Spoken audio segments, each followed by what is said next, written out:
The emergency room doors burst open. Robert Sullivan charged through, his expensive suit wrinkled, his face ashen. The hospital staff parted before him like waves before the bow of a ship. His eyes, usually calculating and confident, now held only raw terror. "Where is she? Where's my daughter?" His voice cracked, betraying the facade of control he'd maintained during the 20-minute drive from his office. A nurse approached. "Mr. Sullivan, the doctor is with her now. If you could please take me to her, now." The words weren't loud, but they carried the weight of a man accustomed to command, a man whose orders were never questioned. 3 hours earlier, Robert had been reviewing quarterly projections when his world shattered. The memory played in his mind with cruel clarity as he followed the nurse down the sterile corridor. Lily, his 6-year-old daughter, had been screaming. Not the typical cry of a child with a scraped knee, but the primal scream of genuine agony. "Daddy, help me! It hurts! Please, make it stop!" Her voice, distorted through the phone, haunted him still. The attending physician, a woman in her 40s with kind eyes and a stern expression, met him outside the treatment room. Her name tag read Dr. Sarah Chen. "Mr. Sullivan, your daughter has suffered second-degree burns on her right arm and hand. She's stabilized now, but..." Robert pushed past her, needing to see Lily with his own eyes. His daughter lay small and fragile on the hospital bed, her right arm wrapped in bandages. Her golden hair, usually bouncing with life, lay flat against the pillow. Her eyes were closed, her cheeks still wet with tears. What no one in that hospital room knew was that this was merely the beginning of a 72-hour nightmare that would tear apart the carefully constructed veneer of their lives. Robert Sullivan, 45 years old, had spent the last 20 years building Sullytech from a startup in his garage to a multi-billion-dollar technology empire. The business world called him ruthless, brilliant, a visionary. Fortune magazine had featured him on its cover last spring, the king of Silicon Valley. His wealth was estimated at over $3 billion. But standing beside his injured daughter, he was simply a father who had failed to protect his child. "Who was with her when this happened?" he asked, not taking his eyes off Lily. Dr. Chen consulted the chart. "Your wife brought her in. She stated that there was an accident with boiling water while making tea." Robert nodded mechanically. Victoria had called him immediately after the accident. She'd been distraught, blaming herself for turning away for just a moment. The story made sense. Accidents happened. And yet, something about the whole situation felt wrong, like a complex equation with a misplaced variable. He pulled up a chair and sat by Lily's bed, gently taking her uninjured hand in his. Her fingers were so small compared to his. When had he last held her hand? When had he last truly seen her? Catherine would have known. Catherine would have noticed if something was wrong. The memory of his first wife came unbidden, as it always did in moments of crisis. Catherine Sullivan, with her gentle laugh and fierce intelligence, had been the heart of their family until the car accident 3 years ago. The one night Robert had been too busy with a product launch to drive her home from a charity event. The night a drunk driver ended her life at an intersection 5 minutes from their home. "Sir?" A nurse stood in the doorway. "Your wife is in the waiting area. Should I send her in?" Robert hesitated, then nodded. Victoria Sullivan entered the room with the grace of the former model she was. At 38, she remained strikingly beautiful, her dark hair framing a face that had graced magazine covers in her 20s. She rushed to Robert, tears glistening in her perfect makeup. "Oh, Robert, I'm so sorry," she whispered, burying her face in his chest. "I only turned away for a second. The kettle. I never thought she would reach for it." He wrapped an arm around her automatically, but his eyes never left Lily's sleeping form. "It's okay," he murmured, the words hollow. "The doctors say she'll be okay, right? No permanent damage?" Victoria's voice trembled, her hands clutching his suit jacket. "Dr. Chen says the burns are second degree. They'll heal, but she'll need careful treatment to prevent scarring." Victoria nodded, dabbing at her eyes. "Thank God, I've been beside myself with worry." Robert nodded absently. Something about Victoria's concern seemed rehearsed, as if she were playing the role of the distraught stepmother rather than embodying it. He dismissed the thought. Stress was making him paranoid. Victoria had been nothing but loving toward Lily since their marriage 7 months ago. The truth was, he'd been grateful when Victoria had stepped into their lives. After Catherine's death, he'd thrown himself into work, unable to face the emptiness of their home or the responsibility of raising Lily alone. For 3 years, a rotating cast of nannies had cared for his daughter while he built Sully Tech into an empire. Victoria had seemed like salvation, a beautiful, capable woman who could restore normalcy to their fractured family. Dr. Chen returned, checking Lily's vitals. "She's doing well, Mr. Sullivan. We'll keep her overnight for observation, but you should be able to take her home tomorrow." She paused, her expression carefully neutral. "May I speak with you privately for a moment?"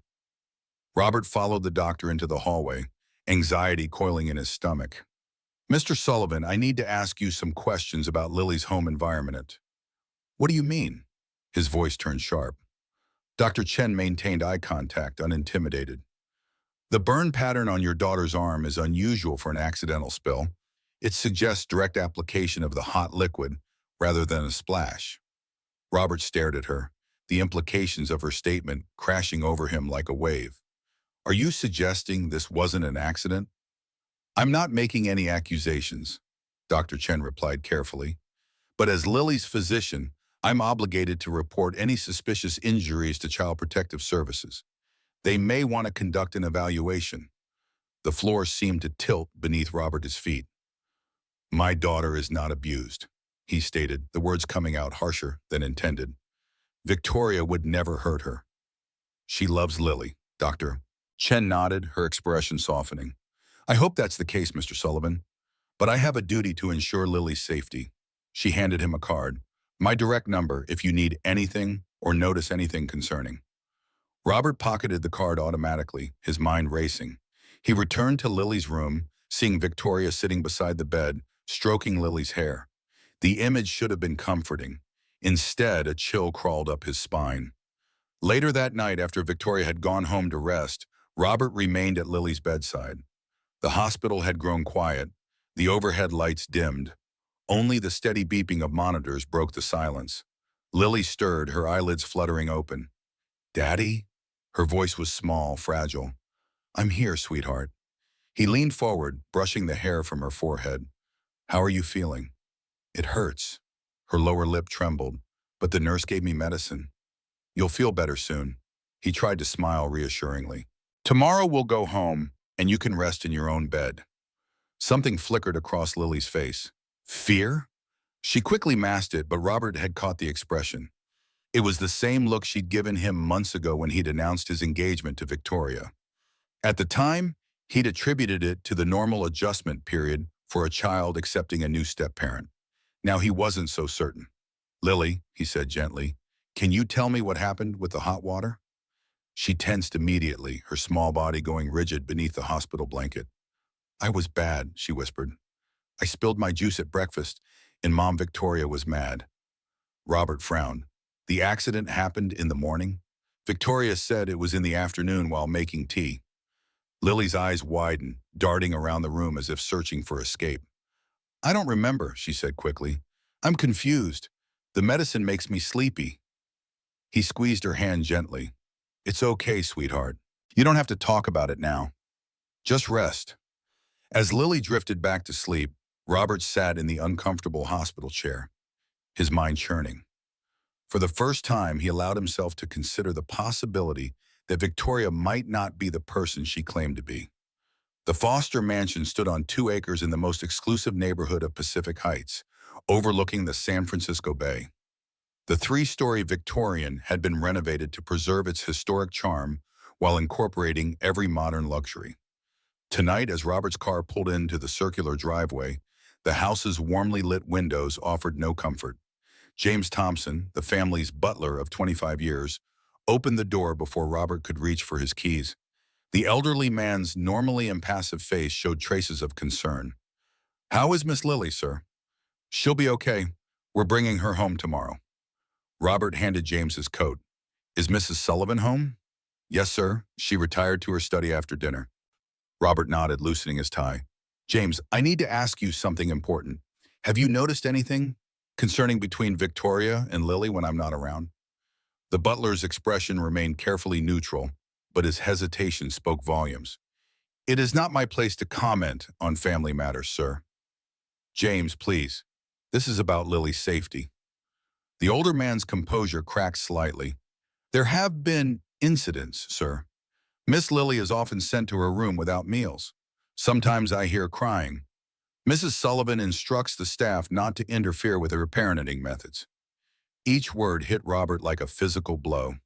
He'd trusted Victoria with the most precious thing in his life, and he'd been blind to what was happening in his own home. Thank you for your honesty, James. Please keep this conversation between us for now. Of course, sir. Will there be anything else? No, I need some time to think.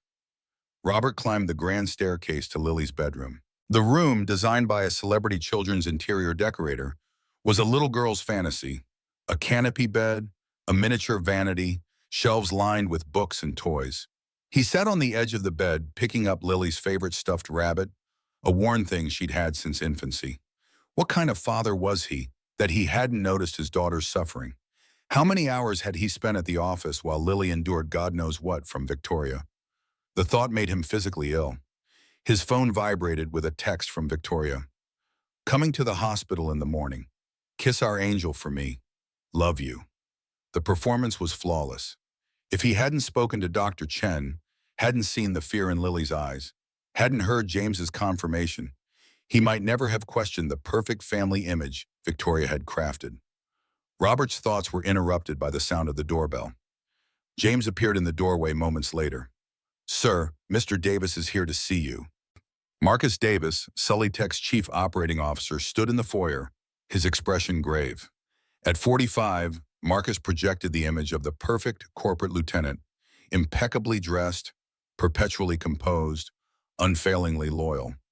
Or so Robert had always believed. Robert, Marcus strode forward, clasping his hand firmly. I came as soon as I heard about Lily. How is she? She'll recover. Robert led him into the study, closing the door behind them. What brings you here so late? Marcus sighed, running a hand through his silver-streaked hair. The board is concerned.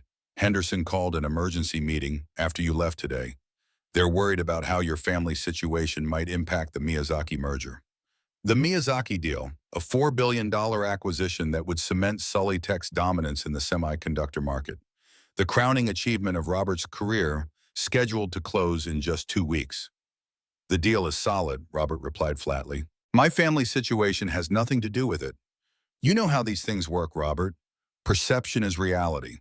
Elizabeth Moore is particularly concerned.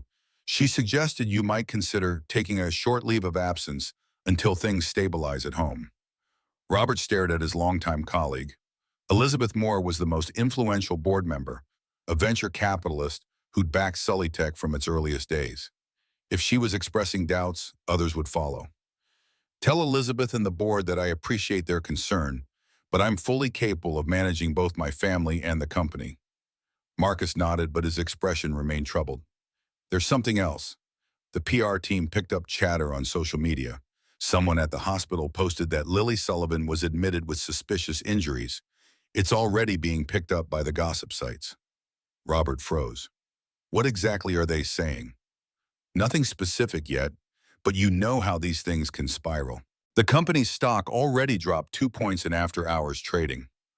Robert's phone rang. Victoria. He silenced it without answering. Handle the press, he told Marcus. Standard response. A minor household accident. Lily is recovering well. The family requests privacy. No further comment. Marcus nodded. Consider it done. And Robert, if there is anything you need personally, I'm here for you, for both you and Victoria. Something in Marcus's tone when he mentioned Victoria caught Robert's attention. A slight softening, perhaps, or an emphasis that seemed out of place. He filed away the observation for later consideration. After Marcus left, Robert poured himself a drink and stood by the window, watching the lights of the city below. His empire built over 2 decades of relentless work and sacrifice. He'd always believed he was building it for Catherine and Lily, creating a legacy. But Catherine was gone, and he'd failed Lily in the most fundamental way possible. His phone vibrated again. Not Victoria this time, but a news alert. He opened it to find his own face staring back at him from the screen. Tech Titan's daughter hospitalized, accident or abuse.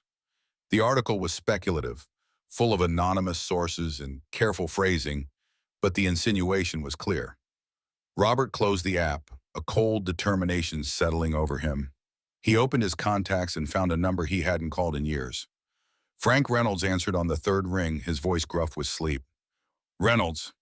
Frank, it's Robert Sullivan. A pause. Sullivan, been a while. What can I do for you at this hour? I need your services. Discreetly. Frank Reynolds had been a decorated detective with the SFPD before opening his private investigation firm. He specialized in high-profile cases requiring absolute discretion. Robert had hired him years ago to vet a potential business partner. I'm listening, Frank said. I need information on Victoria Reeves Sullivan, my wife. Another pause, longer this time. That's not the usual type of case I take. I'll pay triple your normal rate. This isn't about money, Sullivan. What exactly are you looking for? Robert took a deep breath. Everything. Her past, her finances, her connections, anything she might be hiding. There's got to be a reason you're investigating your own wife. My daughter was injured today. The doctor thinks it wasn't an accident. Frank's tone shifted immediately, professional detachment giving way to genuine concern. How old? 6. Jesus. Frank sighed heavily. I'll take the case. But Sullivan, you need to be prepared. This kind of investigation, people don't like what they find, ever. I understand. I'll need access to her personal effects, computer, phone if possible, financial records. I'll arrange it. After ending the call, Robert sat in his study for a long time, the weight of his decisions pressing down on him. He'd set something in motion that couldn't be undone. If he was wrong about Victoria, their marriage would never recover. If he was right, he couldn't bear to complete the thought. The next morning, Robert arrived at the hospital early. Lily was awake, looking better than she had the previous night. Her arm was still heavily bandaged, but some color had returned to her cheeks. Daddy! Her face lit up when she saw him, and for a moment she looked like the carefree child she'd been before Catherine's death. Hey, sweetheart. He sat beside her, producing a small gift bag. I brought you something. Lily opened the bag carefully, pulling out a small stuffed penguin. Her face broke into a genuine smile. Thank you, Daddy. I'll name him Waddles. Robert watched her cuddle the toy, her delight in such a simple gift making his chest ache. How long had it been since he'd brought her a present just because? How many birthdays and school events had he missed because of important meetings? Lily, he began gently, I need to ask you something important, and I need you to tell me the truth. Did Mom Victoria hurt you on purpose? The smile vanished from Lily's face. She looked down at the penguin, her fingers nervously stroking its soft fabric. I'm not supposed to talk about it, Toan, she whispered. You can tell me anything, sweetheart. I won't be angry. She shook her head, tears welling in her eyes. She said if I tell, she'll send me away, that you won't want me anymore because I'm bad. The words cut deeper than any knife. Robert took Lily's uninjured hand, his voice fierce with emotion. Listen to me, Lily. You are not bad. You are the most important person in my life. Nothing you could ever do would make me not want you. Nothing. Lily looked up, uncertainty in her eyes. Promise? I promise. He squeezed her hand gently.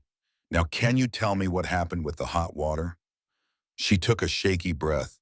Mom Victoria was mad because I spilled juice on my dress. She said I was clumsy and stupid, like my real mom. Lily's voice broke. She took the kettle and poured it on my hand. She said if I told anyone, she would say it was an accident, and no one would believe me because I'm just a little girl. Robert fought to keep his expression calm while rage boiled inside him. Did she hurt you before this? Lily nodded slowly.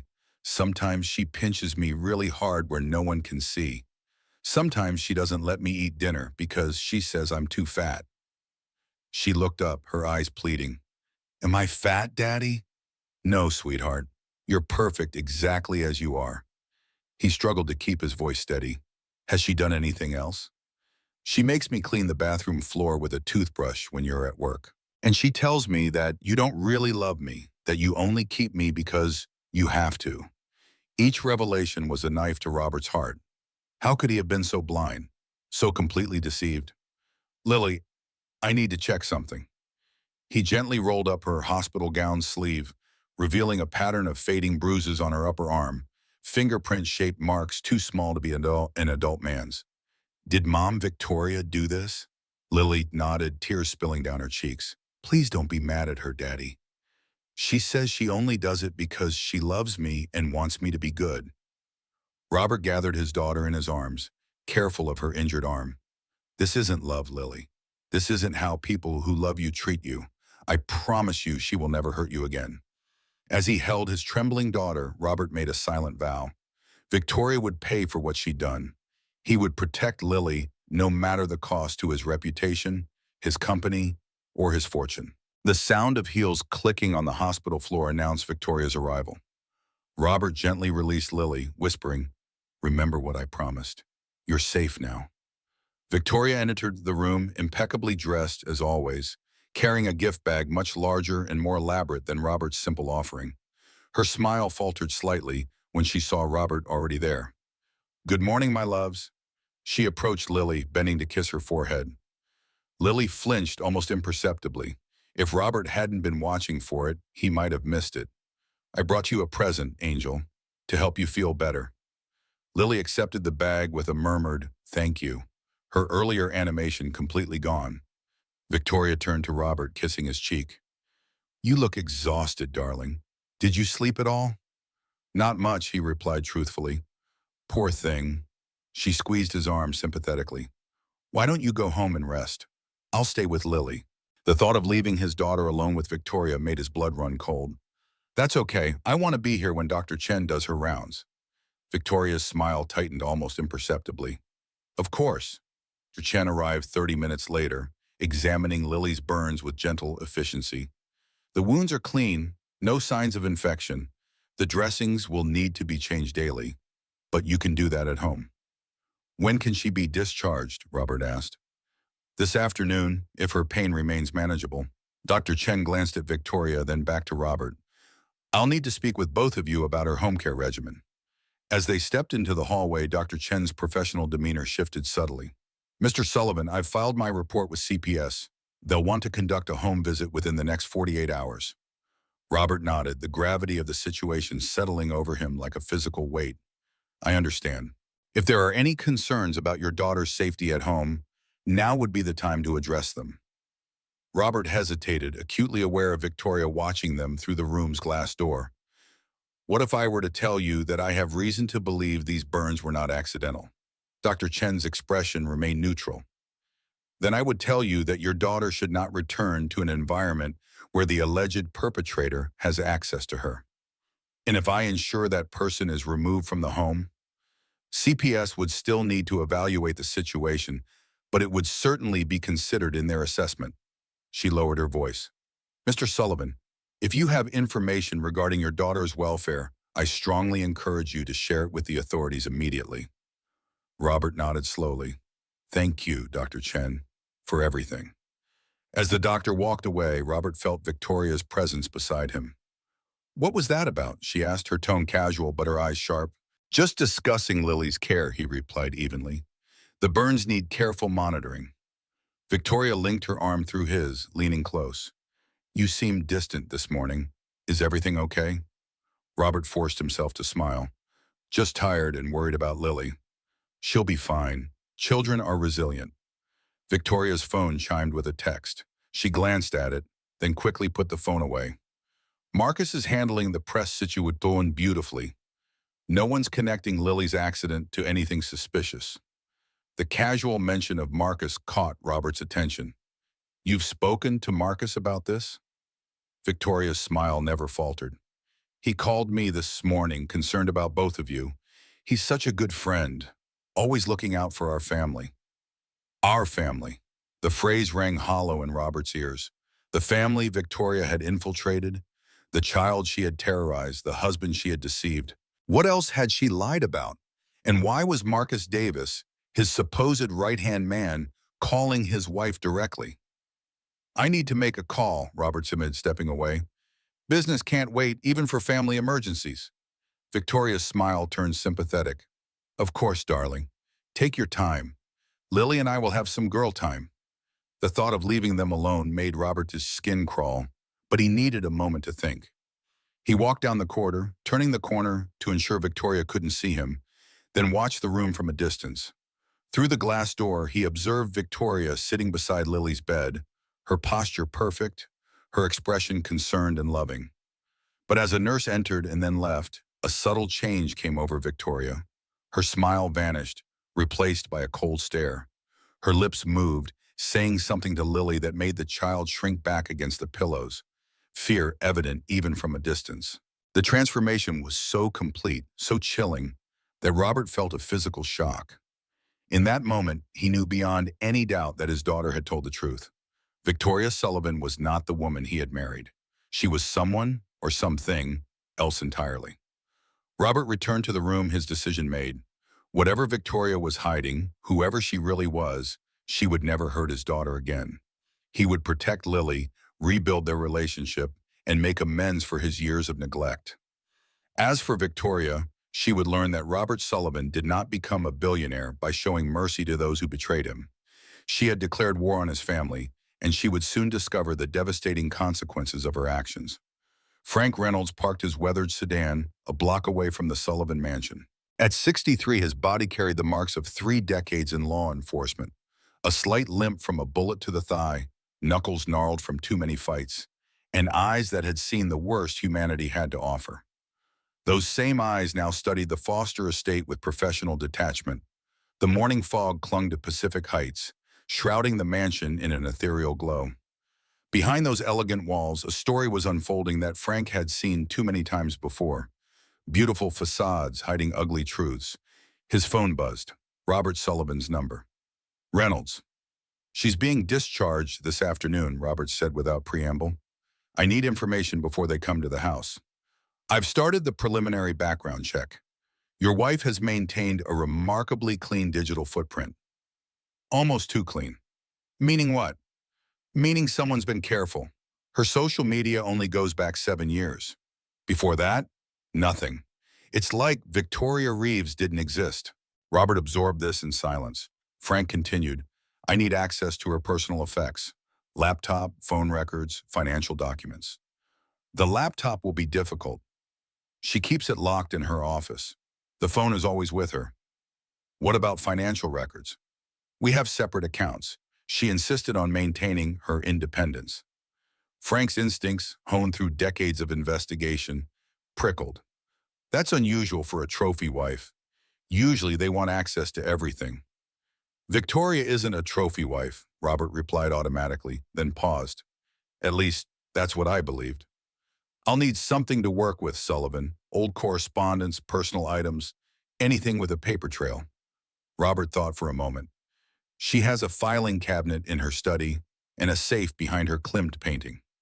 "Good, I'll need access to the house when she's not there. I'll have James let you in this afternoon while we're still at the hospital. He can be trusted." Frank ended the call and continued his surveillance. In 30 years of law enforcement and private investigation, he had developed a sixth sense about people. Victoria Sullivan set off every alarm bell in his system.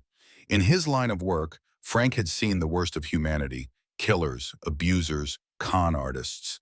What troubled him most weren't the obvious monsters, but the chameleons, those who move through society wearing perfect masks of normalcy while harboring darkness beneath. Victoria struck him as exactly that type. "What are you hiding, Mrs. Sullivan?" he murmured, starting his car. "And who gets hurt when your secrets come out?" At the hospital, Robert maintained a careful facade of normalcy.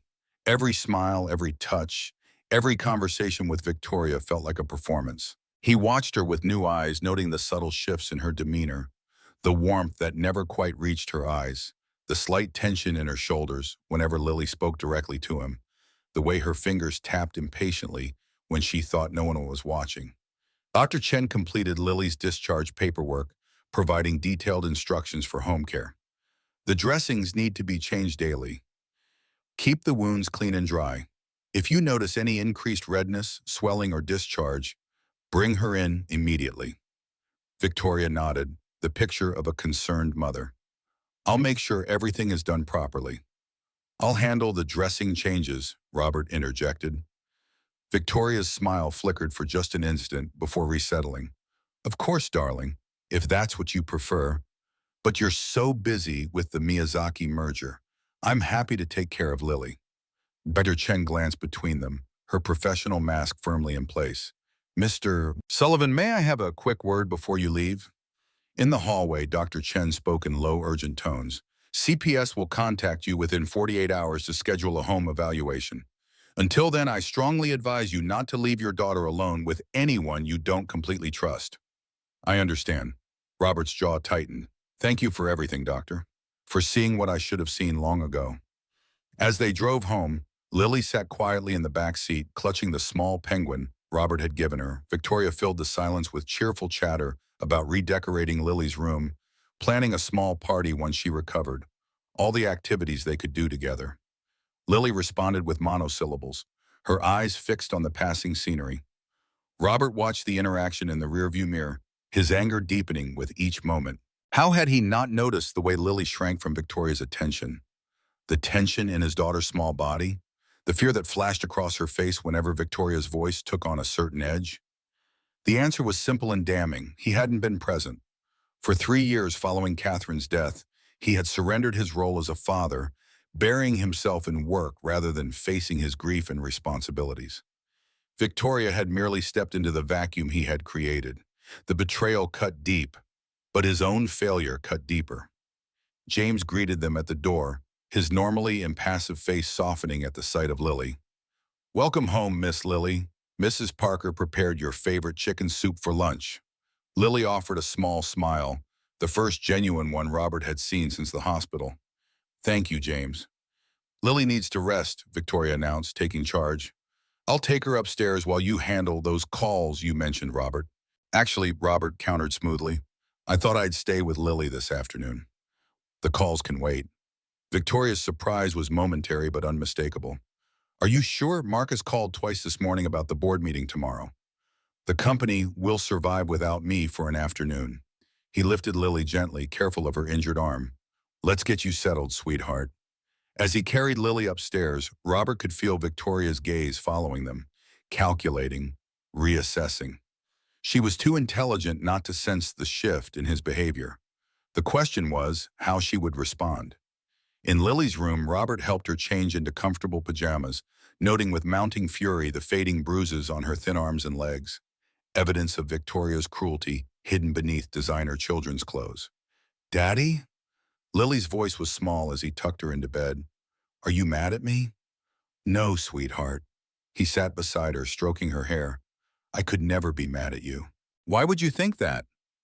"Mom Victoria says I make you sad because I remind you of Mommy." The cruelty of using Catherine's memory as a weapon against their child stole Robert's breath. "Lily, look at me." He waited until her eyes met his. "You are the best part of your mother. Seeing her in you makes me happy, not sad. It's like having a piece of her still with us." Lily's eyes filled with tears. "I miss Mommy." "I know, sweetheart. I miss her too." He pulled her into a gentle hug, mindful of her injury. "But I promise you, from now on, I'm going to be a better dad. I'm going to be here for you every day. Even when you have important meetings?" The question was a knife to his heart. "Even then, nothing is more important than you." After Lily fell asleep, Robert slipped quietly downstairs. Victoria was in the living room, typing rapidly on her laptop. She closed it as soon as he entered. "How is she?" Her concerns sounded genuine. "Sleeping." Robert poured himself a drink, buying time to compose his thoughts. "Victoria, we need to talk about what happened." She set the laptop aside, her face a perfect mask of contrition. "I know you must blame me. I blame myself. If I had been more careful." "Stop." His voice was quiet but firm. "I don't want to do this right now. Lily needs stability and calm. We'll discuss everything later." Victoria studied him, her head tilted slightly. "You're angry with me." "I'm concerned about my daughter." She stood, moving toward him with practiced grace. "Our daughter, Robert. I know I'm not her biological mother, but these past 7 months..." "I said not now." He stepped back, avoiding her touch. "I have calls to make. I'll be in my study." In the privacy of his office, Robert contacted Frank. "Were you able to access the house?" "Yes, James was very helpful. I've photographed the contents of her filing cabinet and safe. Nothing immediately alarming, but I've only begun analyzing it. Her laptop was indeed locked, but I've taken images of the hard drive. How long until you have something concrete? Hard to say. If there's something to find, I'll find it. But Sullivan, I need to warn you, whatever is going on, it may be bigger than you realize. What do you mean? Your wife received a call while I was there. James mentioned she took it in the garden, away from the house. Seemed unusual to him. Did you hear the conversation? No, but I placed a tracker on her vehicle before I left. Standard procedure in these cases. Frank paused. There's something else. I ran a facial recognition search on Victoria against public records databases. There's a 73% match to a woman named Helen Morgan, who disappeared from Miami 5 years ago after her wealthy husband died under suspicious circumstances. Robert's blood ran cold. You think Victoria is this Helen person? I'm not saying that. The match isn't conclusive, but it's enough to warrant deeper investigation.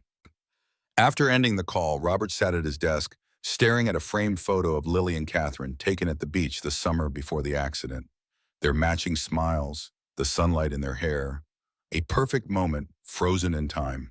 What would Catherine think of the mess he'd made of their family, of the danger he'd placed their daughter in through his neglect? His phone chimed with a text from Marcus. Board meeting moved up to 9 a.m. tomorrow. Elizabeth wants full briefing on Miyazaki deal. Hope Lily is doing better. The reminder of his corporate responsibilities felt trivial compared to the crisis unfolding in his home. Yet he couldn't simply abandon the company he'd built, especially not with the Miyazaki merger hanging in the balance. Thousands of employees depended on Sullytech's stability. Investors had entrusted him with billions. He was caught between two worlds, both demanding his full attention. A soft knock at the door interrupted his thoughts. Victoria entered without waiting for his response, carrying a tray with coffee. You've been in here for hours. She set the tray on his desk, her movements fluid and graceful. I thought you could use this. Thank you. He didn't touch the cup.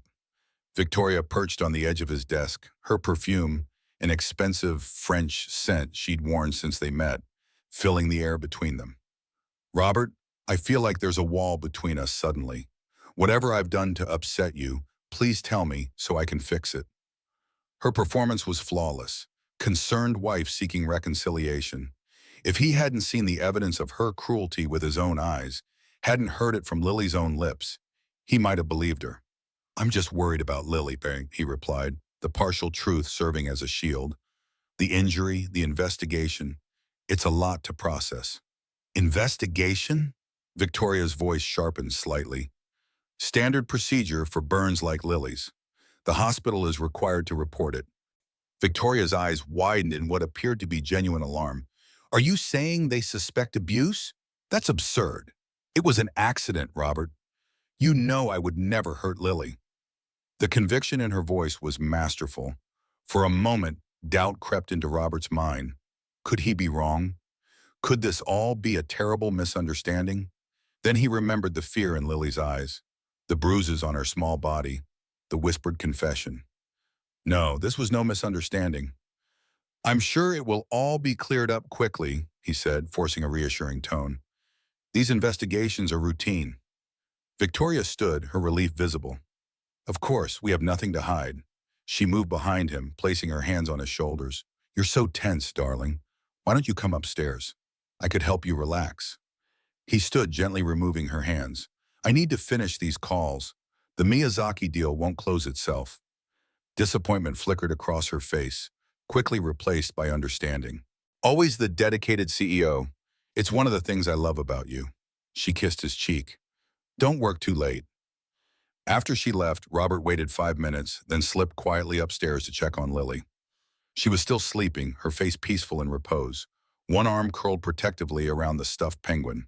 He sat beside her bed, watching the gentle rise and fall of her chest, making a silent vow to protect her at any cost. His phone vibrated with a text from Frank. Meet me tomorrow, 8 a.m. Usual place. Bring the files from Catherine's accident. The request was odd. What did Catherine's accident have to do with Victoria? Unless a terrible suspicion began to form in Robert's mind. The next morning, Robert rose early, checking on Lily before quietly retrieving the files from his home safe. Victoria was still asleep, or at least her bedroom door remained closed. He left a note saying he had an early meeting and would return by noon. Frank was already waiting at the small coffee shop in North Beach, a location they'd used for meetings years ago. The detective looked like he hadn't slept, his weathered face more lined than usual, his eyes sharp but weary. "You look like hell, Frank." "Been up all night with this." Frank pushed a folder across the table. "Your wife's been busy." Robert opened the folder to find printed screenshots of emails, financial records, and photographs. "What am I looking at?" "Evidence that Victoria Reeves isn't who she claims to be." Frank tapped a particular document. "Her social security number belongs to a woman who died in 1997. Her educational credentials are falsified. The modeling agency she claimed to work for has no record of her." Robert flipped through the pages, each one dismantling another piece of the life Victoria had presented to him. "Then who is she?" Frank slid another photograph across the table. It showed a younger Victoria, or someone remarkably similar, with different hair and makeup, standing beside an elderly man at some social function. "Meet Helen Morgan, third wife of Walter Morgan, Miami real estate developer. Walter died in 2019 from what was ruled an accidental fall down the stairs. Helen collected $20 million in life insurance and vanished a month later. The resemblance was striking, though not conclusive." "You think Victoria is this Helen person?" "I think it's a strong possibility. The timeline fits. Helen disappears from Miami in late 2019. Victoria Reeves emerges in San Francisco social circles by early 2020. Why the name change? Why come to San Francisco specifically?" Frank's expression darkened. "That's where it gets interesting. I found communications between Victoria, or Helen, and a third party dating back to before she met you. They discussed targeting you specifically." Robert's stomach clenched. "Who?" Frank slid the final piece of evidence across the table. A photograph taken with a telephoto lens showed Victoria meeting with a man in a secluded corner of a restaurant. The man's face was clearly visible. "Marcus Davis.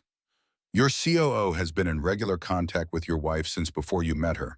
From what I can gather, they orchestrated your introduction. It wasn't the coincidence you believed it to be." Robert stared at the photograph, a cold fury building inside him. Marcus had been with Sullytech almost from the beginning. Robert had trusted him implicitly, promoted him, shared the success of the company with him, and all along he had been plotting behind Robert's back. Why? The question was barely audible. What do they want? The company, most likely. The timing coincides with the Miyazaki merger announcement.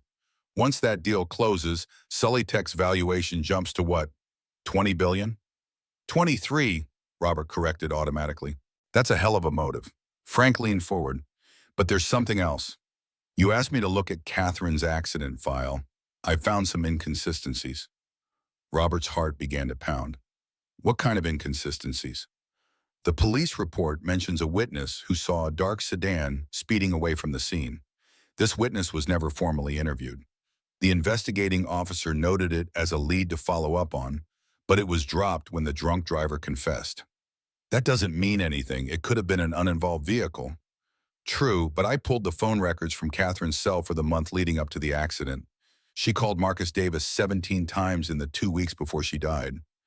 That's unusual given their professional relationship, wouldn't you say? Robert's mind raced back to those final weeks with Catherine. Had she seemed troubled? Distant? He had been so consumed with the product launch that he'd barely been home. If Catherine had discovered something about Marcus, would she have told him? Or would she have investigated on her own first, gathering evidence before coming to him? That had been Catherine's way. Thorough, methodical, never making accusations without proof. You think Marcus was involved in Catherine's death?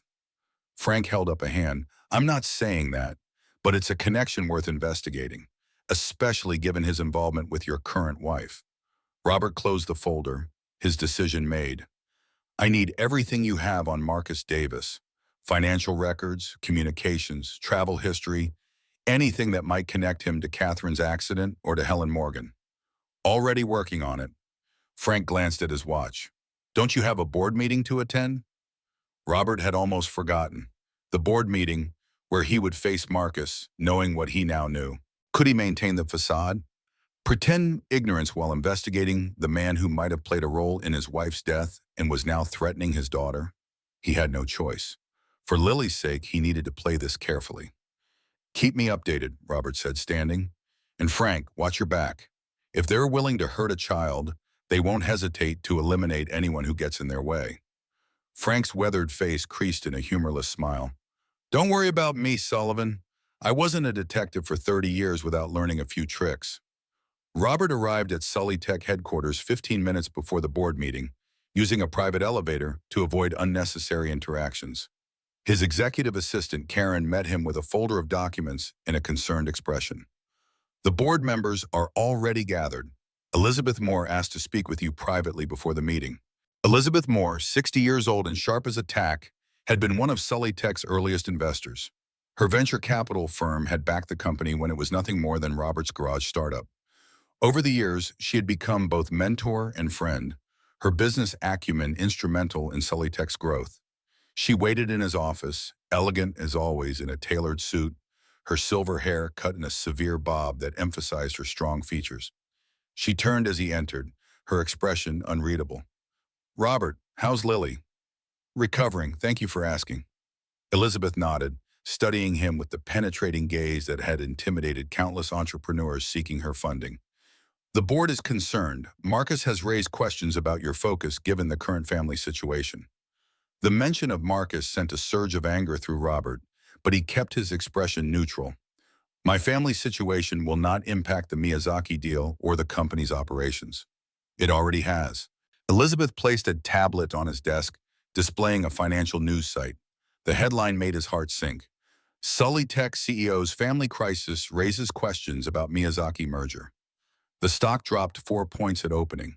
Miyazaki's representatives have requested an emergency call this afternoon. Elizabeth's voice softened slightly. Robert, no one questions your leadership under normal circumstances. But these aren't normal circumstances. What exactly is Marcus suggesting? That you take a leave of absence until your family situation stabilizes. He would step in as interim CEO to close the Miyazaki deal. Of course. That had been the plan all along. Create a crisis that would force Robert to step aside, giving Marcus control at the most critical moment in the company's history. And what do you think, Elizabeth? She tilted her head, considering. I think there's more going on than meets the eye. You've never let personal matters interfere with business before. Not even when Catherine died. The reminder stung, but Elizabeth wasn't being cruel, merely factual. Robert had returned to work just 3 days after Catherine's funeral, throwing himself into the company rather than facing his grief. This is different, he said quietly. Lily needs me now. I understand that, but Sully Tech needs you too. 20,000 employees, shareholders, partners, they all depend on your leadership. She picked up the tablet. The board meeting starts in 5 minutes. What should I tell them? Robert made his decision. Tell them I'm not going anywhere. The Miyazaki deal will close on schedule, and Sully Tech will continue to thrive. But I will be restructuring my schedule to be more present for my daughter. Elizabeth studied him for a long moment, then nodded. I'll support you, Robert. I always have. But you need to be transparent with the board about what's happening and how you plan to manage it. Thank you, Elizabeth. As they walked toward the boardroom, Robert's phone vibrated with a text. Victoria, Lily asking for you. When will you be home? He replied quickly. Meeting running long. Should be back by 2. Another text arrived almost immediately. Marcus called, said he might stop by the house to check on Lily.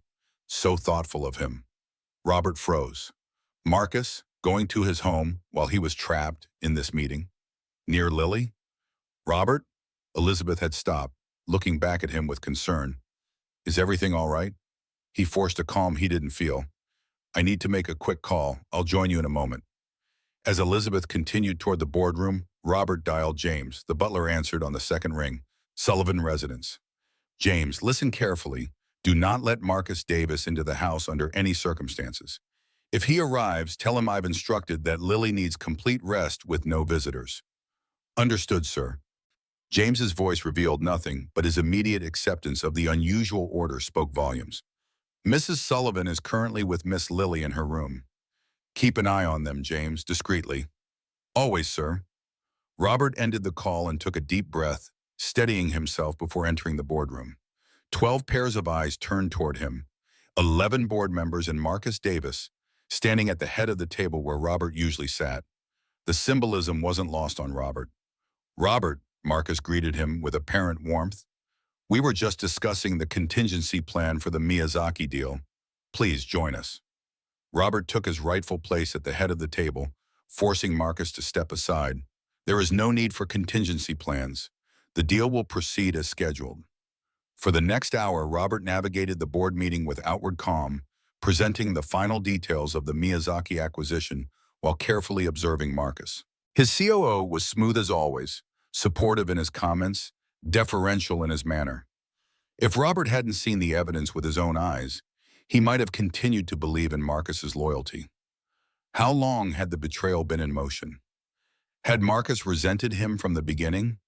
Had he coveted Sullytech, watching from the shadows as Robert built it into an empire? And Catherine, had she discovered something that made her dangerous to Marcus's plans? The thought sent a fresh wave of grief and rage through Robert. He had failed to protect Catherine. He would not fail. As the meeting concluded, Robert received another text, this time from Frank. Urgent. Call immediately. Robert excused himself and stepped into an empty conference room.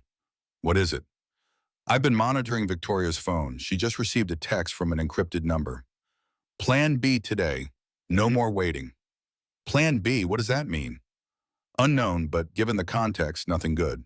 I'm heading to your house now. I'll meet you there. Robert ended the call and turned to find Marcus standing in the doorway. Everything okay? His COO's face showed nothing but friendly concern. You seemed distracted during the meeting. Lily's having a rough day, Robert replied, the partial truth serving as cover. I need to head home. Of course, Marcus stepped aside to let him pass. Family comes first. I told the board as much. We're all pulling for Lily. The sincerity in Marcus's voice was so convincing that for a moment Robert questioned the evidence.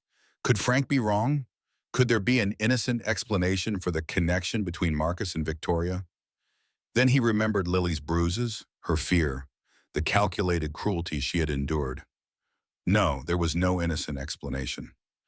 Thank you for your concern, Robert said, maintaining the facade of normalcy. I'll see you tomorrow. As he walked away, Marcus called after him. Give Victoria my best. Tell her I might stop by later to check on you both. Robert didn't trust himself to respond. He continued toward the elevator, every muscle tense with the effort of not turning around and confronting the man who had betrayed him. The drive home took 23 minutes. 23 minutes of mounting dread as Robert imagined what Plan B might entail. He called James twice but received no answer. He tried the landline at the house. Nothing. When he finally pulled into his driveway, Frank's car was already there, parked haphazardly near the entrance. The front door stood ajar, a sight that sent Robert's heart racing. He rushed inside, calling out, Lily? James? The house was eerily silent. In the entryway, a vase had been knocked over, water and flowers scattered across the marble floor. Signs of a struggle. James? Robert moved deeper into the house, dread building with each step. Victoria? A groan from the living room drew his attention. James lay on the floor, blood seeping from a wound on his temple. Frank knelt beside him, pressing a cloth to the injury. What happened? Robert demanded, dropping to his knees beside the elderly butler. I arrived just as it was happening, Frank said grimly. Victoria was putting Lily into a car. When I approached, a man, not Marcus, attacked me from behind. James tried to intervene and got hit. Where's Lily? Robert's voice was barely a whisper. James opened his eyes with effort. They took her, sir. Mrs. Sullivan said they were going to the lake house for fresh air. When I objected, saying you had left instructions, he winced in pain. I'm sorry, sir. I failed you. It's not your fault. Robert squeezed the old man's shoulder gently. Did you recognize the man with Victoria? No, sir, but Mrs. Sullivan called him Gregory. Frank frowned. Gregory Patel, known associate of Helen Morgan in Miami. He disappeared around the same time she did. Robert stood, cold determination replacing his panic. Do you know where this lake house is? I placed a tracker on Victoria's car, remember? They're heading north on 101. Frank checked his phone, moving fast. Call the police, Robert instructed James. Tell them Lily has been taken against my wishes by Victoria and an unknown man. Possible kidnapping. Sir, James said weakly, there's something else. Before they left, Mrs. Sullivan was on the phone. I overheard her say, the package isn't here, he must have it with him. Then she mentioned something about Catherine's files. Robert and Frank exchanged glances. She knows we're on to her, Frank said. This isn't just about getting Lily away from you. They're eliminating evidence. Robert's phone rang. Marcus. He showed the screen to Frank, who nodded. Answer it. Keep him talking. I'll try to trace the call. Robert took a deep breath and accepted the call. Marcus? Robert. His COO's voice was calm, professional. I just heard from Victoria. She's taking Lily to your lake house for some fresh air. Good idea, getting her away from the stress. Did she mention when they're coming back? Robert kept his tone casual, playing along. She wasn't sure. A few days, maybe longer. Depends on how Lily responds to the mountain air. A pause. Robert, I know things have been strained between you two lately. This might be a good opportunity for them to bond. The suggestion that Robert should be pleased about Victoria taking his abused daughter to an isolated location made his blood boil, but he maintained his composure. You're right, some time away might be good for everyone. Exactly, and it frees you up to focus on the Miyazaki deal. With that off your plate, you can take all the family time you need. I appreciate your understanding, Marcus. That's what friends are for. Oh, and Robert, Victoria mentioned she couldn't find some files she needed. Something about Catherine's accident? She thought you might have them. Frank was gesturing urgently, pointing to his phone. He had traced the call. I'll look for them, Robert promised. Thanks for letting me know. After ending the call, he turned to Frank. Where is he? Not at the office. He's at a private airstrip just outside the city. There's a corporate jet scheduled for departure in 90 minutes. The pieces clicked into place. Marcus was planning to leave the country, probably with the Miyazaki deal documents and corporate banking access. Meanwhile, Victoria would eliminate Lily, the one person who could testify about the abuse, the one link to Catherine that Robert cherished above all else. How far to the lake house? Robert asked, already moving toward the door.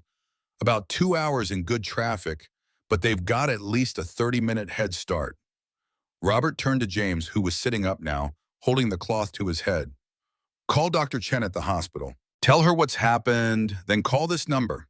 He scribbled Elizabeth Moore's direct line on a piece of paper. Tell her Marcus Davis is attempting to flee the country with corporate documents. She needs to freeze all company accounts and revoke his access immediately. James nodded, his aged face set with determination. I'll handle it, sir. Robert turned to Frank. Let's go. We need to reach Lily before... He couldn't finish the sentence, couldn't voice his deepest fear. Frank checked his gun, a grim expression on his weathered face. We'll get to her in time, Sullivan, but we need backup. This isn't just a domestic dispute anymore. Robert thought of Lily, scared, hurt, at the mercy of a woman who had systematically abused her for months. His daughter needed him now, more than ever. Call it in while we drive, Robert said, already heading for the door. But nothing is going to stop me from reaching my daughter. As they sped north toward the lake house, Robert gripped the dashboard, his knuckles white. He had one chance to save Lily, to make amends for his years of neglect. One chance to be the father she deserved. The father Catherine had always believed he could be. The winding mountain road stretched before them, each curve bringing Robert closer to the most important confrontation of his life. Frank Reynolds drove with the focused precision of a man who had spent decades in high-pressure situations, taking the hairpin turns at speeds that made the tires squeal in protest. ETA 15 minutes, Frank announced, checking the tracker on his phone. They've stopped moving. Signal shows they're at the lake house. Robert stared out the window at the towering pines, his mind racing through scenarios, each more terrible than the last. The lake house, a 3-bedroom cabin overlooking Lake Tahoe, had been Catherine's favorite retreat. They'd spent summers there when Lily was younger, teaching her to swim in the crystal-clear water, building sandcastles on the small private beach. After Catherine's death, Robert hadn't been able to bring himself to visit.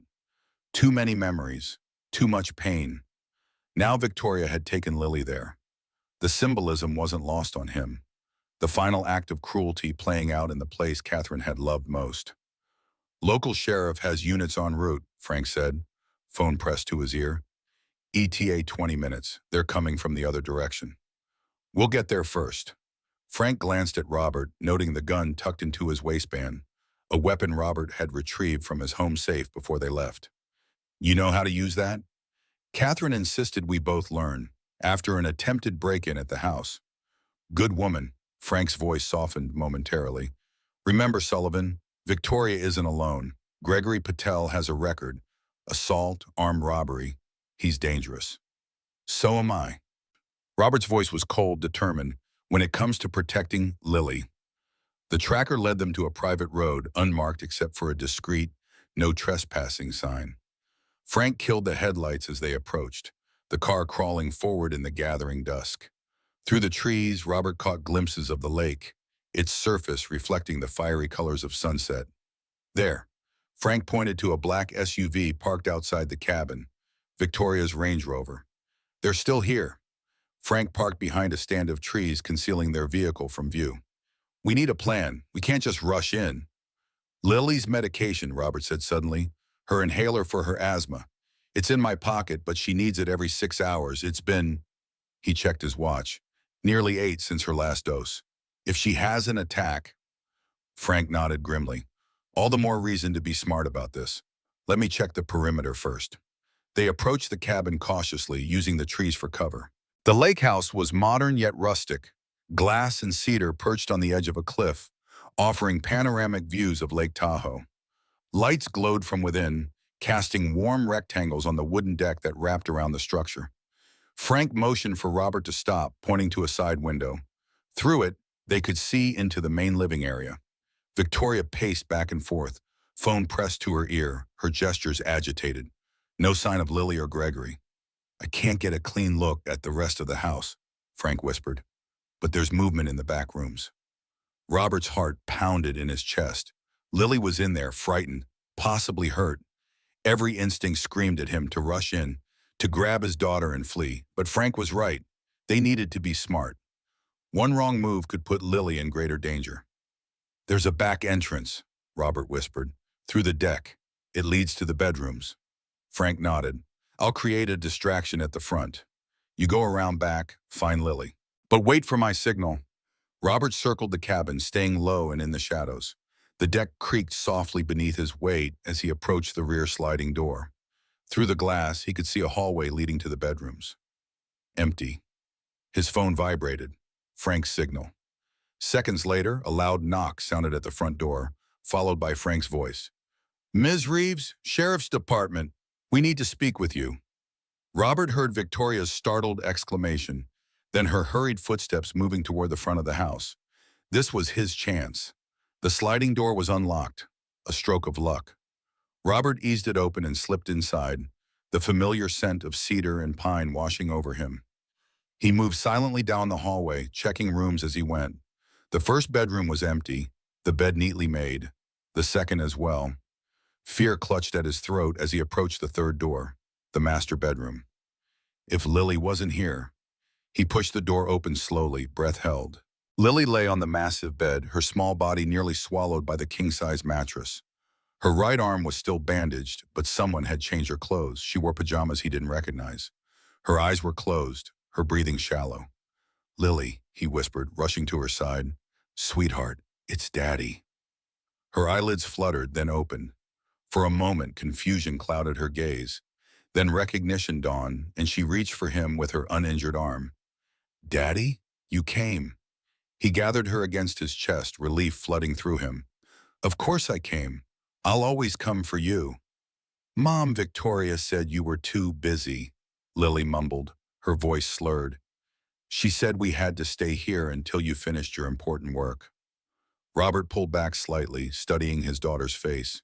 Her pupils were dilated, her movements sluggish. Lily, did Mom Victoria give you medicine? Lily nodded slowly. For the pain, but it made me sleepy. Cold fury washed through Robert. Victoria had drugged Lily to keep her quiet, to ensure she couldn't escape, or something worse. We're leaving now, sweetheart. He slipped the inhaler from his pocket. First, I need you to take your medicine. Lily obediently used the inhaler, her breathing immediately easing. Robert lifted her into his arms, her weight alarmingly light against his chest. Hold on tight, Lily. We're going home. He turned toward the door and froze. Gregory Patel stood in the doorway, a gun pointed directly at Robert's chest. He was shorter than Robert had expected, but powerfully built, with cold eyes that assessed the situation with professional detachment. Put the girl down, Gregory ordered, his voice surprisingly soft. On the bed. Robert tightened his grip on Lily. No. Gregory's expression didn't change, but the gun shifted slightly, now aimed at Lily's head. Put her down. The calculating precision of the threat told Robert everything he needed to know about Gregory Patel. This wasn't an amateur. This was a man who had killed before and would do so again without hesitation. Robert slowly placed Lily back on the bed, positioning himself between her and Gregory. You don't have to do this, he said, voice steady despite the terror coursing through him. Whatever Victoria is paying you, I'll double it. Gregory almost smiled. This isn't about money, Mr. Sullivan. Well, not directly. He gestured with the gun. Step away from the girl and move toward the door. Daddy? Lily's frightened whisper tore at Robert's heart. It's okay, sweetheart, he said, not taking his eyes off Gregory. Everything's going to be okay. A commotion from the front of the house, raised voices, something heavy falling. Gregory's attention wavered for a fraction of a second. It was all the opening Robert needed.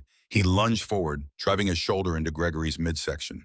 The gun discharged with a deafening crack, the bullet splintering the wooden headboard inches from Lily's head. She screamed, curling into a protective ball as the two men crashed to the floor. Gregory was stronger than he looked, but Robert fought with the desperate fury of a father protecting his child.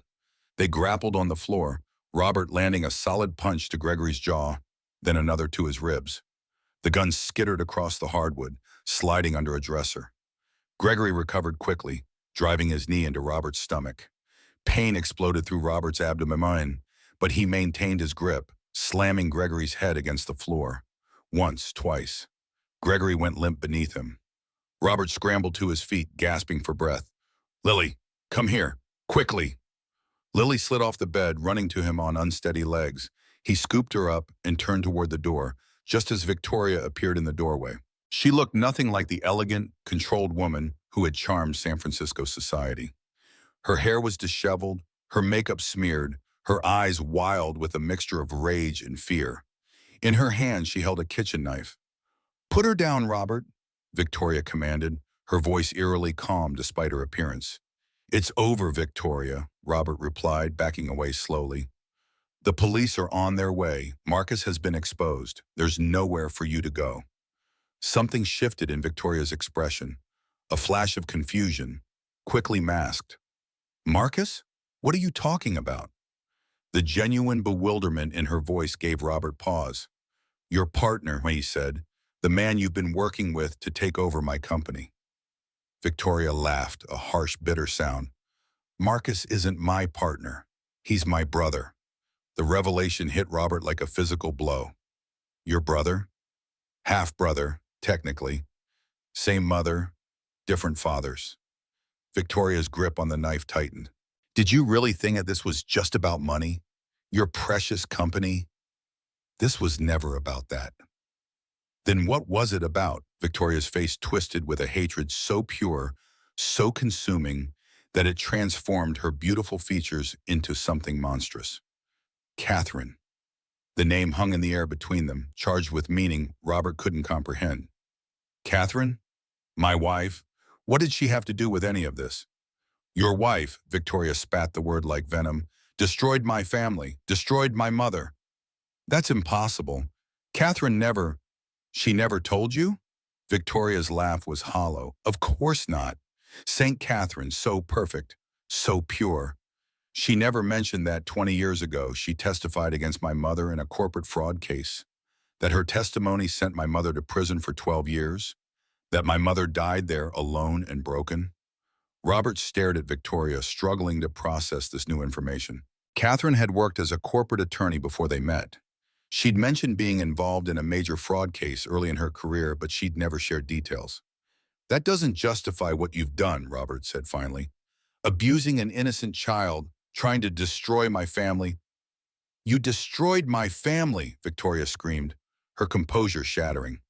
My mother was all Marcus and I had. When they took her away, we had nothing. Do you know what happens to children in the foster system, Robert? Do you have any idea what we endured because of your precious Catherine? Lily whimpered, pressing her face against Robert's chest. The sound seemed to draw Victoria's attention back to the child in his arms. I never wanted to hurt her, Victoria said, her voice suddenly soft, almost regretful. At first, I just wanted to make you suffer, to watch you lose what you loved most, like I did. But then, she hesitated. I saw Catherine in her. The same eyes, the same self-righteous expression, and I couldn't stop myself. The admission, delivered with such casual cruelty, ignited a rage unlike anything Robert had ever experienced. You tortured my daughter because she reminded you of her mother? Victoria shrugged, the gesture incongruously elegant even in her disheveled state. Poetic justice, don't you think? But it doesn't matter now. Neither of you is leaving this house. She lunged forward, knife raised. Robert twisted away, shielding Lily with his body. The blade sliced through his shirt, leaving a burning line across his back. He staggered but kept his feet, desperation lending him strength. Run, Lily, he shouted, setting her down and pushing her toward the door. Find Frank. Lily hesitated for a precious second, her eyes wide with terror, then bolted from the room. Victoria moved to follow, but Robert grabbed her wrist, forcing the knife away from his daughter's retreating form. You're not touching her again, he growled, twisting Victoria's arm until she cried out in pain. The knife clattered to the floor. Victoria's face contorted with fury. She clawed at his face with her free hand, nails raking across his cheek. You think this ends with me? Marcus won't stop. He's been planning this for years. Robert shoved her away, hard enough that she stumbled backward, colliding with the wall. Marcus is finished. The board knows everything. The police are waiting for him at the airport. Something flickered in Victoria's eyes. Doubt, perhaps, or fear. You're lying. Elizabeth Moore herself is overseeing his arrest. Your plan failed, Victoria. It's over. The fight seemed to drain from her all at once. She sagged against the wall, the mad light in her eyes dimming. You don't understand, she whispered. None of this was supposed to happen this way. We just wanted justice. This isn't justice, Robert replied, retrieving the knife from the floor. It's revenge, and it ends now. A sudden commotion from the hallway drew his attention. Frank appeared in the doorway, gun drawn, Lily clinging to his leg. Behind him stood two uniformed sheriff's deputies. Robert! Frank's eyes darted between him and Victoria. You okay? I'm fine. Robert nodded toward the still unconscious form of Gregory Patel. He needs medical attention and restraints. The deputies moved forward, one checking Gregory's pulse, while the other approached Victoria, handcuffs at the ready. Victoria Reeves Sullivan, the deputy began. You're under arrest for kidnapping, child abuse, and assault. You have the right to remain silent. Victoria didn't resist as the handcuffs were secured around her wrists. Her gaze remained fixed on Robert, a strange mixture of hatred and resignation in her eyes. You think this is the end? This is just the beginning, Robert. The truth always comes out in the end. As the deputies led Victoria away, Robert knelt before Lily, checking her for injuries. Are you hurt, sweetheart? Lily shook her head, tears streaming down her face. I was so scared, Daddy. She said you wouldn't come for me. I will always come for you, Lily. He gathered her into his arms, heedless of the pain from his own injury. Always. Frank approached, holstering his weapon. Ambulance is on the way. You need to get that cut looked at. Robert nodded absently, his focus entirely on the child in his arms. What about Marcus? Elizabeth Moore came through. Security detained him at the airport. FBI has him in custody now. Frank's weathered face creased in a rare smile. They found a flash drive in his possession. Encrypted files, financial records, emails, everything we need to prove the conspiracy. Relief washed through Robert, leaving him lightheaded. It was over. Lily was safe. The nightmare was ending. But as he carried his daughter from the lake house, he couldn't shake Victoria's parting words. The truth always comes out in the end. What truth remained hidden? What else would they discover as this tangled web of revenge and betrayal was fully unraveled? For now, it didn't matter. All that mattered was the precious child in his arms and the second chance he'd been given to be the father she deserved. The hospital corridor was quiet at 3 in the morning, the overhead lights dimmed to allow patients some semblance of rest. Robert sat in an uncomfortable chair beside Lily's bed, watching the gentle rise and fall of her chest as she slept. The doctors had treated his wound, 15 stitches across his back, and had admitted Lily overnight for observation. The sedative Victoria had given her was wearing off, but they wanted to monitor her condition to be safe. A soft knock at the door preceded Dr. Chen's entrance. The physician looked as tired as Robert felt, but her smile was genuine as she checked Lily's vital signs. "She's doing well," Dr. Chen said quietly. "Her breathing has normalized, and all her tests came back clear. No lasting effects from the sedative." "Thank you," Robert said, meaning it more deeply than the simple words could convey. "For everything. If you hadn't questioned the burn, if you hadn't pushed me to see what was happening." Dr. Chen squeezed his shoulder gently. "You're a good father, Mr. Sullivan. You just lost your way for a while." A good father, the words seemed impossible after all his failures, all the times he'd prioritized work over Lily, all the signs of abuse he'd missed. And yet, here she was, safe. Here he was, determined to never fail her again. "The police want to speak with her tomorrow," Dorchen continued. "I've told them it needs to be brief, and with a child psychologist present." Robert nodded. "Whatever's best for Lily. She'll need ongoing therapy to process the trauma. Children are resilient, but what she's experienced," Dr. Chen hesitated, choosing her words carefully, "it will take time for her to heal, both physically and emotionally. She'll have all the time and support she needs." Robert's voice was firm with conviction. "I'm stepping back from day-to-day operations at Sullytech. Lily comes first from now on." Dr. Chen smiled. "That's exactly what she needs to hear." She moved toward the door, then paused. "The detective, Frank, asked me to tell you he'll be by in the morning. Said they found something at your house you should see." After Dr. Chen left, Robert returned to his vigil beside Lily's bed. Sleep was impossible, his mind too full of the day's revelations. Victoria and Marcus, siblings united by a decades-old grudge against Catherine. A vendetta that had claimed one wife and nearly cost him his daughter. And Catherine, had she known? Had she recognized the danger in Marcus? Is that why she'd called him so frequently in the weeks before her death? Questions without answers, pieces of a puzzle still coming together. Dawn was breaking when Lily stirred, her eyelids fluttering open. For a moment, confusion clouded her face. Then she saw Robert, and relief washed over her features. "Daddy, are we safe?" Robert took her small hand in his.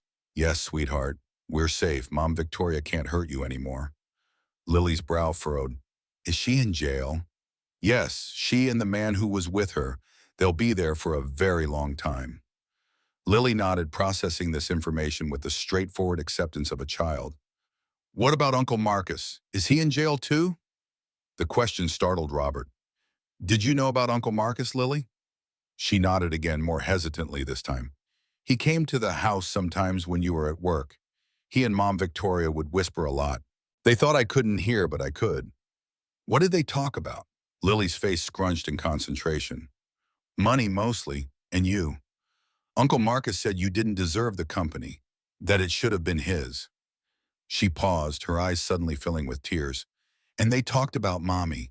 They said mean things about her. I didn't like it." Robert struggled to keep his expression neutral, not wanting to upset Lily further. "Did they ever say anything about what happened to Mommy? About the car accident?" Lily hesitated, her small face troubled. "Uncle Marcus said, he said Mommy was going to ruin everything, that she found something she wasn't supposed to find." The confirmation of his worst fears sent a chill through Robert's body.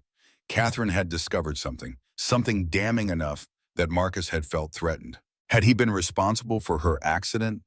Had he tampered with the brakes, paid the supposed drunk driver to take the blame? The thought was almost too terrible to bear. "Daddy?"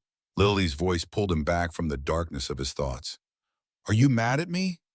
Mad at you? Robert was genuinely confused. Why would I be mad at you? Because I didn't tell you about Uncle Marcus and Mom Victoria. I was scared. Oh, sweetheart. He gathered her gently into his arms, mindful of her injuries. I'm not mad at you. None of this was your fault. I'm the one who should have protected you better. Lily wrapped her uninjured arm around his neck, her voice small against his shoulder. You did protect me. You came for me. You fought the bad man. The simple faith in her words broke something open inside Robert, a dam of guilt and grief he'd been holding back since Catherine's death. Tears filled his eyes, spilling over before he could stop them.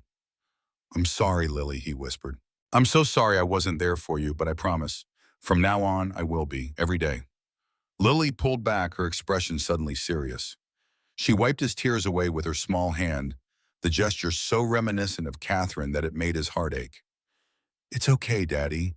Mommy used to say that sometimes people get lost, but if they have love in their hearts, they find their way back. The wisdom in her childish words staggered him. Despite everything, the neglect, the abuse, the trauma, Lily's spirit remained unbroken. She had inherited Catherine's strength, her compassion, her capacity for forgiveness. Your mother was very wise, Robert said softly, and she would be so proud of you. Lily smiled, a real smile that lit up her entire face. Can we visit her? At the cemetery? I want to tell her about the penguin you gave me. Of course we can, as soon as the doctors say you can leave. Their moment was interrupted by a gentle knock. Frank Reynolds stood in the doorway, looking marginally more rested than the last time Robert had seen him. The detective's eyes softened as they fell on Lily. Morning, Miss Lily, he said, his gruff voice gentler than Robert had ever heard it. You're looking better today. Lily regarded him solemnly. You helped my daddy find me. Thank you. Frank actually blushed, shifting uncomfortably under the child's direct gaze. Just doing my job, miss. He turned to Robert. Can I speak with you for a minute, outside? Robert squeezed Lily's hand. I'll be right back, sweetheart. In the hallway, Frank's expression turned serious. We found something at your house, in the safe behind Victoria's Klimt painting. He handed Robert a small flash drive. It was hidden in a false bottom of the safe. 8 guys at the bureau worked through the night to decrypt it. It's all here, Sullivan. Financial records, emails, detailed plans, the whole conspiracy. Does it mention Catherine? Robert asked, dreading the answer. Frank nodded grimly. Marcus was embezzling from Sullytech almost from the beginning. Small amounts at first, then larger sums as the company grew. Catherine found discrepancies in the books. She was gathering evidence to present to you. And the accident? Not an accident. Frank's voice was flat. Marcus hired a man to tamper with the brakes on Catherine's car. The drunk driver was paid to take the blame. Limited jail time, substantial payout upon release. The confirmation hit Robert like a physical blow, forcing him back against the wall for support. Catherine's death, not random tragedy but deliberate murder. His wife had been killed because she'd discovered the truth about Marcus, a man Robert had trusted implicitly. He'll pay for it, Frank said, reading Robert's expression. The FBI found the guy who did the tampering. He's talking in exchange for a reduced sentence. Combined with the evidence on this drive, Marcus is looking at life without parole. And Victoria? Multiple counts of child abuse, kidnapping, assault with a deadly weapon. She's facing 20 years minimum. Gregory Patel is cooperating, claiming Victoria hired him to stage a murder-suicide at the lake house. You and Lily both dead, leaving a note confessing to abusing her. The cold calculation of the plan sent a shiver down Robert's spine. How close they had come to disaster. How easily Victoria might have succeeded. Thank you, Frank. Robert's voice was rough with emotion. I owe you more than I can ever repay. The old detective shrugged, uncomfortable with gratitude. Just doing my job. He glanced toward Lily's room. Besides, some things are worth fighting for. After Frank left, Robert returned to Lily's side. She had fallen asleep again, the stuffed penguin clutched against her chest. He sat beside her, watching her peaceful face, marveling at the resilience of this small, precious being who had endured so much. He thought of Catherine, of the justice she would finally receive. He thought of the journey ahead, helping Lily heal, rebuilding their life together, honoring Catherine's memory by being the father she had always believed he could be. It wouldn't be easy. The road ahead was long, filled with challenges he could only begin to imagine. But for the first time since Catherine's death, Robert felt something like hope stirring in his chest.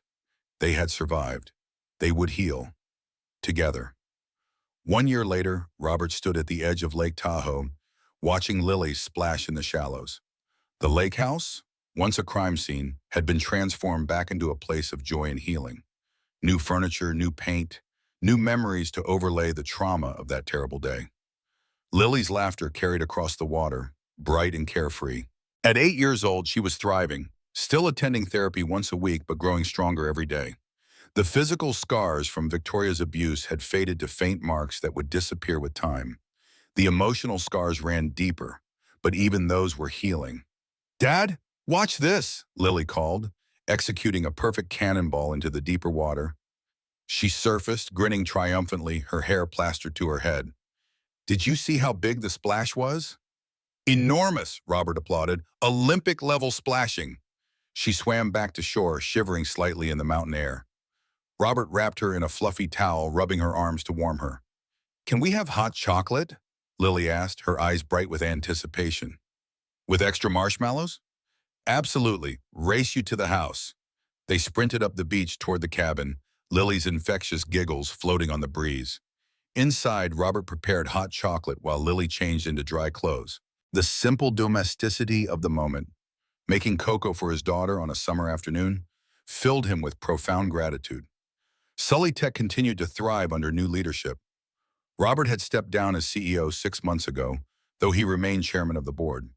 Elizabeth Moore had taken over day-to-day operations, guiding the company through the scandal with remarkable skill. The Miyazaki merger had proceeded as planned, cementing Sully Tech's position as an industry leader.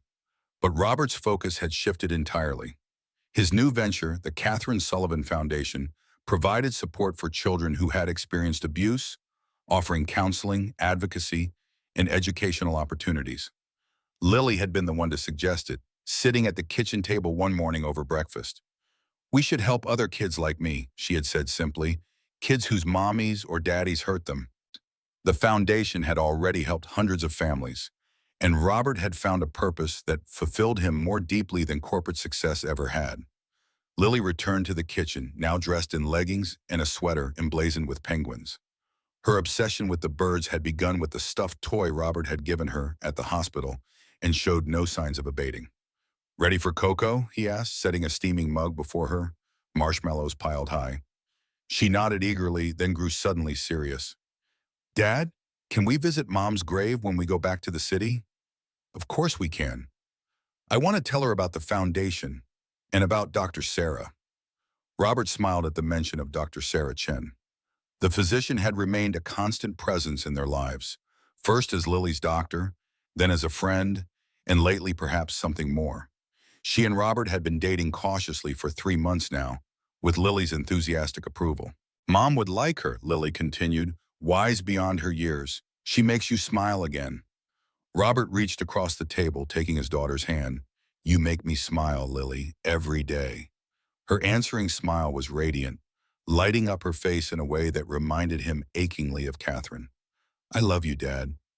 I love you too, sweetheart. More than anything in the world." Later that evening, as Lily slept peacefully in her room, Robert stood on the deck overlooking the lake.